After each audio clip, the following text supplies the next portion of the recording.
안녕하세요. 김경로입니다. 우리가 저번 시간에 그 금리와 물가, 그리고 금리와 채권에 대한 내용을 살펴봤습니다. 이번 영상은 사실 실제로 우리가 지금까지 살펴본 내용을 바탕으로 채권을 고르고 매수하는 영상으로 제가 한번 찍어보려고 했는데요. 잠깐 최근에 이제 주식시장도 너무 어렵고 하다 보니까 주식 이야기를 잠깐 하고, 다음에 이제 채권과 주식을 함께 편입하는 영상으로 진행을 하는 것이 좀 더 효과적일 것 같아서 그렇게 순서를 좀 바꿔봤습니다. 오늘은 금리와 주식에 대한 이야기입니다. 음, 제가 이제 지지난 영상에서 그 물가와 금리가 오르면 금융시장에서는 쏠림 현상이 발생이 된다고 말씀을 드렸었는데요. 좀 잠시 복습을 해보자면 주식과 같은 위험 자산에서 예금과 같은 안전 자산으로 자금의 쏠림이 발생합니다. 또 지금 미국 같은 경우는 뭐 예금만 해도 사실 뭐 4, 5% 금리가 나오는 상황이거든요. 그러면 불안하게 한국 주식을 들고 있느니 안전하게 미국 예금 5%짜리 예금을 하려는 수요도 당연히 늘어날 수밖에 없습니다. 그래서 뉴스에서 최근에 이제 과거에는 없었던 외국인들의 자금 이탈이 최근에 발생하고 있다라는 뉴스들도 있었고요. 당연히 이렇게 주식을 팔고 나가면 주가는 빠질 수밖에 없죠.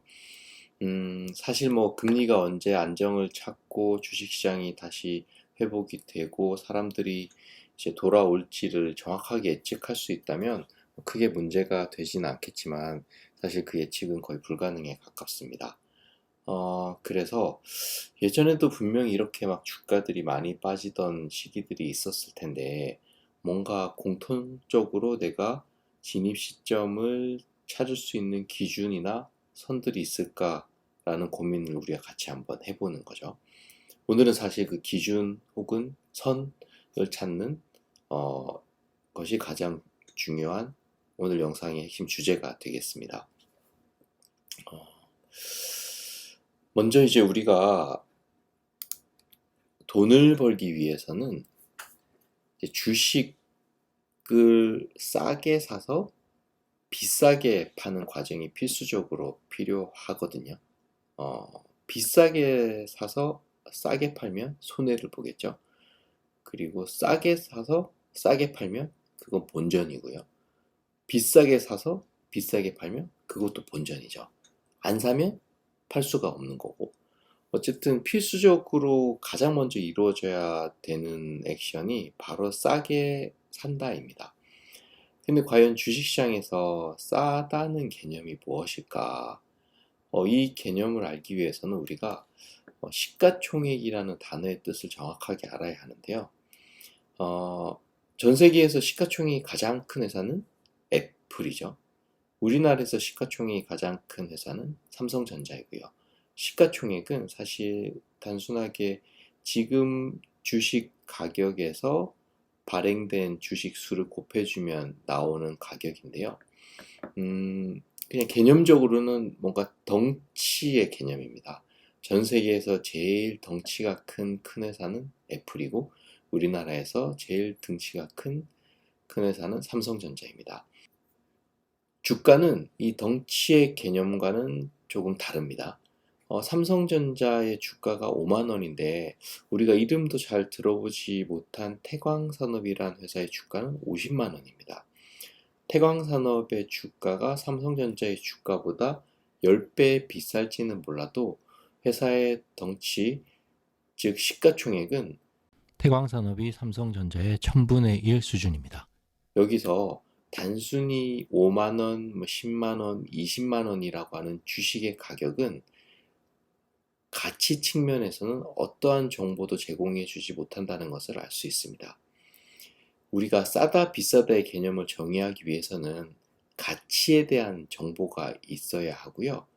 이 가치에 대한 정보에서 가장 중요한 바로미터가 되는 것이 바로 시가총액입니다. 하지만 시가총액만으로는 좀 부족합니다. 왜냐면 시가총액만으로 판단하면 전 세계에서 제일 비싼 애플로는 절대로 돈을 벌 수 없다는 가정이 되는 거거든요. 왜냐면 제일 비싸게 사서 또 비싸게 팔면 그냥 본전일 수밖에 없으니까요. 그래서 다른 기준이 하나 더 필요합니다. 매우 직관적으로 말씀을 드려서 기업의 존재 이유는 이익의 창출이죠. 그리고 주가는 이 이익의 함수입니다. 그러면 기업에서 가장 중요한 거는 이익이라고 말을 할 수가 있는데요.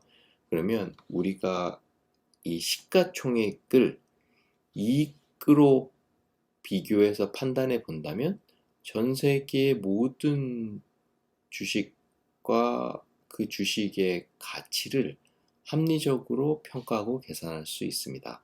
이것이 바로 PER, 즉 우리가 얘기하는 퍼라고 하는 개념입니다. 이 PER을 한번 써보면요. P는 시가총액을 의미하는 프라이스라고 생각하시면 되고요.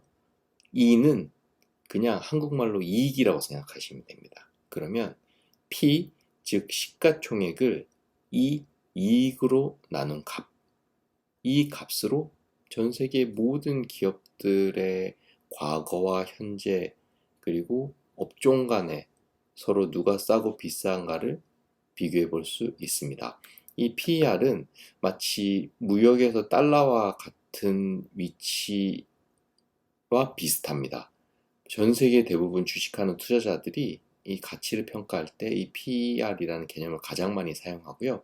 PER이 높다는 건 시가총액은 큰데 이익은 작아서 비싼 아이, PER이 낮다는 건 시가총액은 낮은데 이익이 많아서 싼 아이, 이렇게 생각할 수 있습니다.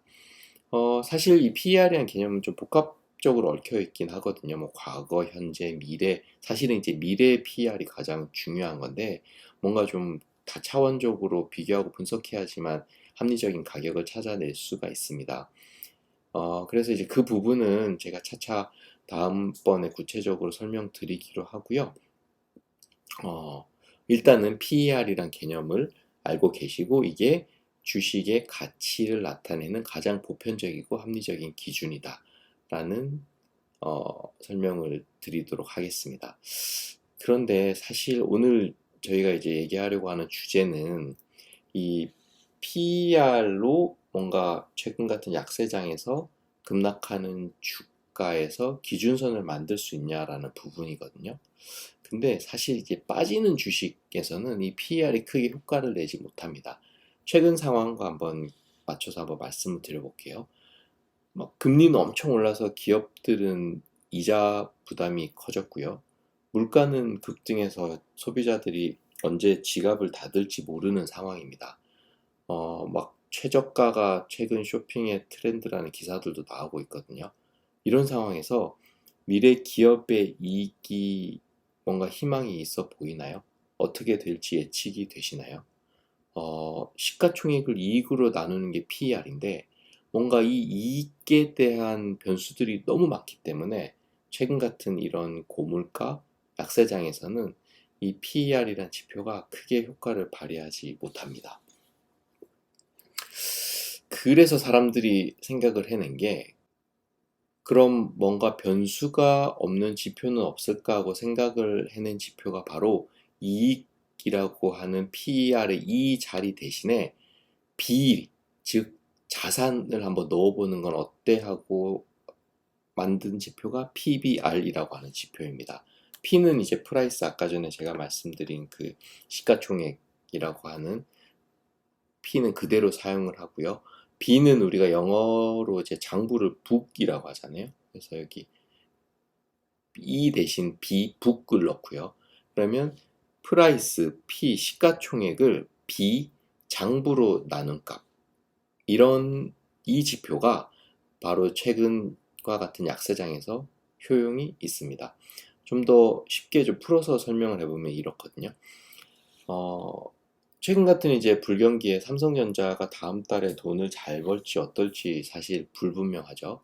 그런데 삼성전자의 다음 달에 삼성전자가 가진 빌딩이라든지 삼성전자가 가지고 있는 공장이라든지 삼성전자가 가지고 있는 반도체 장비들의 가격이 크게 떨어지거나 오를 만한 일이 있을까요?